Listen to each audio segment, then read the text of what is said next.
សូមស្វាគមន៍និងសូមជម្រាបសួរមកកាន់ Channel BK Media ថ្ងៃនេះផងដែរខ្ញុំនឹងបង្ហាញអំពីមុខងារធ្វើការតម្លាក់កញ្ចក់ទាំង4ឲ្យស្មើគ្នាសម្រាប់ប្រភេទពួករថយន្តបាទ Depal A05 អញ្ចឹងដើម្បីធ្វើការបង្ហាញអំពីតម្លាក់អ្នកខ្លះគាត់ខំបាទចូលមកកន្លែងតម្លាក់កញ្ចក់ទាំង4នេះគឺគាត់ចុចអត់ស្មើគ្នាទេអញ្ចឹងបើសិនជាបងប្អូនចង់ឲ្យតម្លាក់កញ្ចក់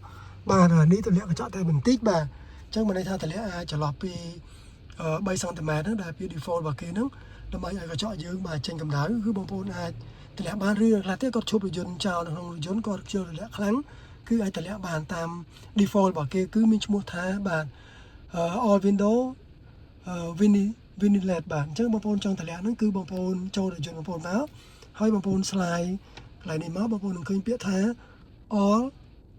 window បាទ vinyl បាទអញ្ចឹងបើសិនជាបងប្អូនឃើញមុខងារនេះហើយបងប្អូនចុចយកតែម្ដង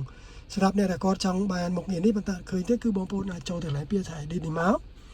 បាទអញ្ចឹងបើសិនជាបងប្អូនអត់ឃើញកន្លែងនេះទេបងប្អូនបើសិនជាពេញបងប្អូនអាចដកអាណាមួយដែលបងប្អូនគិតថាមិនសំខាន់ចេញទៅហើយអាចចូលមកបាទនៅកន្លែងបាទខា control នេះបាទអញ្ចឹងខា control នេះនឹងមានពាក្យបាទខ្ញុំសូមទាញភាសាទៀតសូមចុចពាក្យ edit បាទមាន load យូរពេកបាទនេះបាទកន្លែងខា control នេះពាក្យថា all window បាទVinitel បាទខ្ញុំសូមលុបវាចោលបាទនេះវានឹង load មកអញ្ចឹងបើសិនជាបងប្អូនមានកន្លែងហ្នឹងនៅពេលដែលកន្លែងនេះមានប៊ូតុងស្រឡះនេះគឺបងប្អូនចុចសញ្ញាបូកទៅមកបាទវានឹង load មកហើយបាទអញ្ចឹងវា load មកកន្លែងនេះបងប្អូនអាចប្រើបានចុចពាក្យ confirm បាទអញ្ចឹងខ្ញុំសូមបង្ហាញបងប្អូនអំពីមុខងារហ្នឹងនៅពេលដែលបងប្អូនចុចវាបាទ slide មកហើយចុចវាមកបាទនេះកញ្ចក់វានឹង load មកទាំង4បាទកញ្ចក់យើងនេះបាទវានឹងធ្លាក់ឡើងនេះបាទចន្លោះដៃនេះបាទទាំង4កញ្ចក់នឹងបាទបើសិនជាបងប្អូនចង់បិទវិញចុច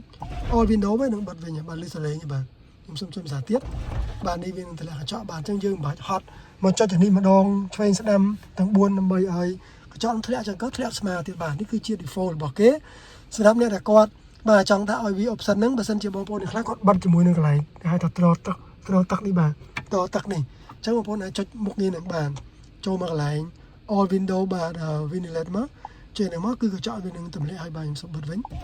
បាទដើម្បីកុំឲ្យថ្លង់ពីខាងក្រៅបាទអញ្ចឹងមុខងារនេះគឺសម្រាប់បងប្អូនដាក់បានបាទបើសិនជាអត់មានបងប្អូនទៅបន្ថែមដូចខ្ញុំមកបាទចុចពាក្យ edit ទៅ add ចូលមកបាទអញ្ចឹងការបង្ហាញរបស់ខ្ញុំខ្លីៗមានតែប៉ុណ្ណឹងបើមានចំណុចណារលួសខ្វះខាតសូមខន្តីអភ័យទោស Channel BK Media ផងហើយសូមជួយ subscribe នៅ Channel BK Media ផងសម្រាប់បងប្អូនដែលគាត់មិនទាន់បានជួយ subscribe នោះបាទសូមជួយ share វីដេអូនេះបន្តផងដើម្បីចែកចាយចំណេះដឹងអំពីវិធីធ្វើការតម្លាក់កញ្ចក់ទាំង4ឲ្យស្មើគ្នាដោយមិនចាំបាច់បាទយើងចុចមិនយល់ដៃទេបាទអញ្ចឹងបើសិនជាបងប្អូនមានកន្លែងបាទតម្រត្រទឹកនេះបងប្អូនចុចអាហ្នឹងទៅគឺត្រូវតែម្ដងមិនទេវាតម្លាក់ឲ្យយើងដើម្បីឲ្យមានចំហាយក្តៅចេញនោះបាទជាចុងក្រោយសូមជម្រាបលាបងប្អូន